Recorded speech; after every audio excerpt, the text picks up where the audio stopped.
Hello Cox's Bazar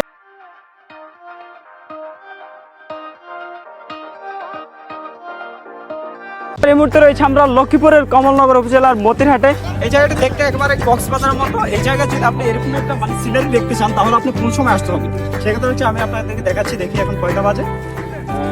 হচ্ছে আপনার এখন হচ্ছে 4:47 বাজে। আপনি 4টার দিকে আসলে হবে। এই জায়গায় একেবারে কক্সবাজার একটা ফিল হয়ে যাবেন। এদিকে যদি একটু দেখি এখন আরো লঞ্চ ঘাট হয়ে গেছে। জায়গাটা এখন আগের চেয়ে অনেক অসাধারণ দেখতে। তো এখান থেকে শুরু করা যাক আজকের ব্লগটি। দেখতে থাকুন এবং কি এনজয় করুন।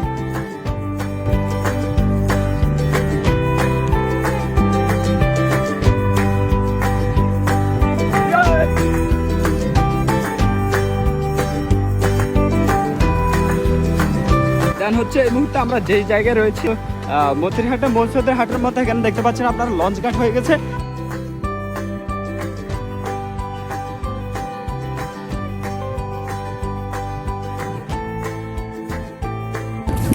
এরপর হচ্ছে আপনি এই জায়গায় আসলে আপনি যদি ফুটবল লাভার হয়ে থাকেন তাহলে আপনি এই জায়গায় ফুটবল খেলতে পারেন, সমস্যা নেই। এই জায়গায় স্থানীয় বাইরে আপনারা ফুটবল খেলেন। আর হচ্ছে আপনি ওই পাশে হচ্ছে আপনার চর রয়েছে, আপনি চাইলে সেখানে যেতে পারবেন। ভাড়া না থাকে তাহলে হচ্ছে আপনি সেই জায়গায় যেতে পারবেন। এটি হচ্ছে সম্ভবত 50 টাকা 500 টাকা নিবে, ওখানে আপনি চলে যেতে পারবেন।